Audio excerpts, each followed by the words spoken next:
It's tax season, and at LifeLock, we know you're tired of numbers. But here's a big one you need to hear. Billions. That's the amount of money in refunds the IRS has flagged for possible identity fraud. Now here's another big number. 100 million. That's how many data points LifeLock monitors every second. If your identity is stolen, we'll fix it guaranteed. One last big number. Save up to 40% your first year. Visit LifeLock.com/podcast for the threats you can't control. Terms apply. Hey, it's Before After the Fact, where we talk to you before we talk to you. I'm just saying, there's a lot of talking that's going to happen, and that's what we do here. Patreon.com/oh hi Justin. We would love to have you aboard to hear the rest of the conversation of what you're going to hear. And also, we just talked about Misfits, and Bryan, you brought up the fact that, to use your terms, you had a signed vinyl. Yeah. But I wanted to hear the story. How did you get Glenn Danzig to sign your vinyl? So I have this listening device that you can play on a record player. We'll call it what you will. And Danzig is notoriously an asshole. I don't know if you know that. He doesn't like talking. Until recently, he hated talking about the Misfits. He hated that part of his career. He wanted to move on. He wanted people to talk about his solo records and blah blah blah. So I went to one of his comic book signings. He writes comic books as well. He has a comic subsidiary called Verotic, if you're not familiar. And I went to one of his comic book signings, and I brought the single of Die Die My Darling with me. And instead of making an asshole out of himself in front of people who are buying his new product, he just signed it for me. So I went and got it signed, and now I brag about it on shows and get made fun of by men who are older than me. Oh, we're going that route, are we? It's okay. Sounds like we are. But it's the only signed listening device that I own, or a listening product, whatever you want to call it. It's a fucking vinyl, all right? It's okay. It's okay.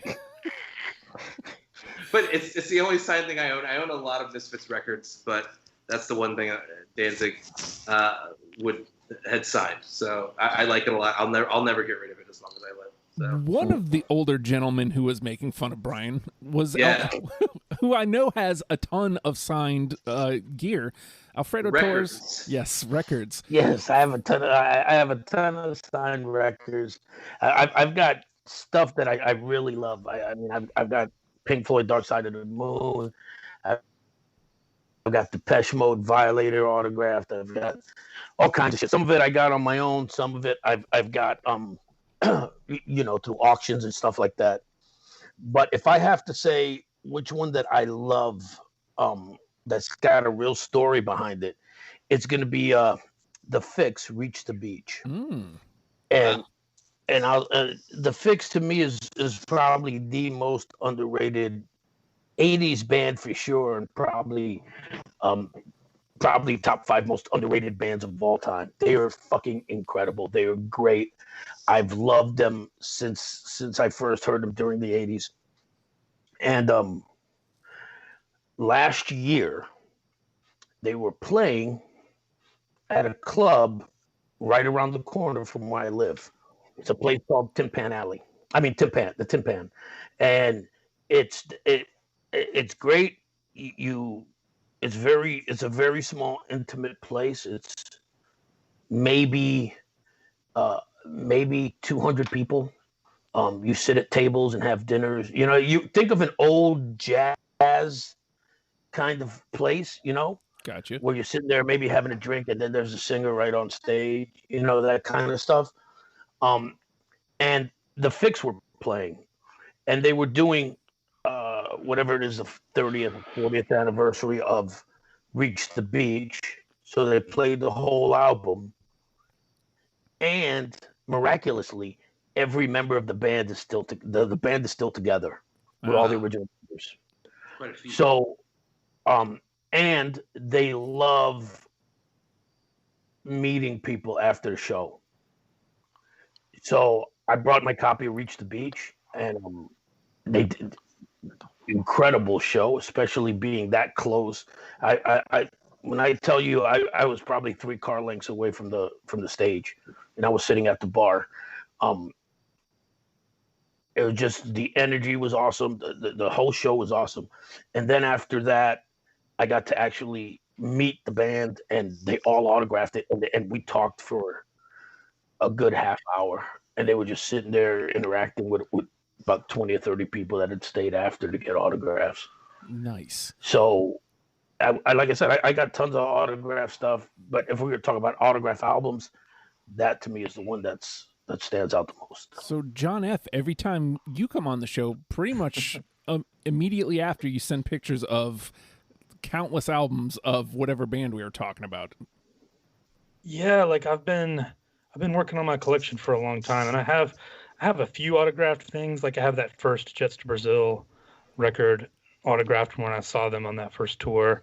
I have a couple, like nothing crazy, but my collection, I think I have like an original Sex Pistols, Nevermind the Bollocks, original Black Flag Damaged, original Germs, the GI LP, you know, like some of that stuff I've really wanted to track down, like the original copy, because you want to get as close to like, I want to get as close to like where the band held it in their hand, you know.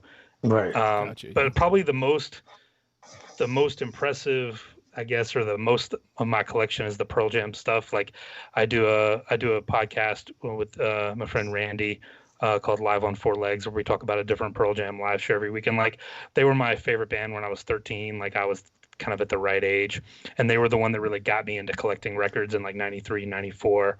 So I've been on this kind of quest to own like every single Pearl Jam Pearl Jam record, like on vinyl. Wow. Piece of vinyl, if you will. And That's great. so I started off like I had all the original LPs and like got all the live ones, like all their vault releases, all the fan club singles, all the 7-inch singles. So right now I think I have about 104 unique Pearl Jam records. Wow. There's only like I think 1 or 2 that I don't have. So that's probably the thing that I'm most proud of in my collection. So John A., you started telling us a story just before we went on. What you got, man? Oh wow! So that just reminded me of a different story. Oh, nice. That Perfect. I guess I'll tell now because you mentioned the Pearl Jam thing. Because Pearl Jam is probably maybe my favorite band that's still together. I go to a lot of Pearl Jam shows, or as many as I can. I did like I think 8 shows on the 2016 tour. Hampton, Virginia being my favorite show of those. Yeah, I think I did 6. Yeah, those are all great. And I didn't know you actually did that show, John, but it's good to know that. Yeah. But yeah, so me and my friend drove from where we live in North Carolina to Philadelphia to see the Temple of the Dog show, the first show of that tour they did. So we had like 2 days to do it. So we drove from here to Philadelphia to see that show. And then afterwards, we were just kind of hanging out in the street, hoping like some of them might come out to like sign something or just, you know, to go to their cars or whatever. Mhm. So so we're standing there after the show with a few people. And then Chris Cornell walks out, and he just walks out the side door into the middle of the street of this Philadelphia street, and then signed for everybody that was standing there. And he signed my poster. Wow. And it was really cool, like, and you know, like especially considering what happened to him like a year later. But you know, it was kind of cool to meet Chris Cornell and talk to him for a minute, get him to sign something, and then Jeff and Matt just kind of came out, went straight to their cars and left. And then Mike McCready and Stone Gossard came out. And by this point, the cops had made us move out of the middle of the street where we were all standing. So we were all standing on the sidewalk just talking. And then Stone and Mike came out, and I'm wearing this Kiss 1975 shirt. And Mike walks over, and he grabs my jacket, and he opens my jacket up, and he like looks at my Kiss shirt, and he's like, oh, that's their best era. And we talked about Kiss for a minute, and then he signed my poster, and then Stone came behind him and signed it, and then they both left. But that was a really, really, really memorable time. I'll never forget that as long as I live. So for me, I'm going to make this quick. I've never been an autograph guy. One time I saw Twisted at the Abyss. I bumped into Violent J in the crowd, said, "What up, homie?" and walked away. There's my story, and I'm sticking to it. If you like this conversation, I guarantee you'll like more of it after the fact. is on my Patreon, patreon.com/ohhijustin. You can get it there. You want to hear these same people talking about Misfits? It's available on all podcast platforms on Thursdays. You can listen to Deprogrammed and get into the show and jump onto it. And again, patreon.com/ohhijustin. We appreciate you, and there's really no end to this.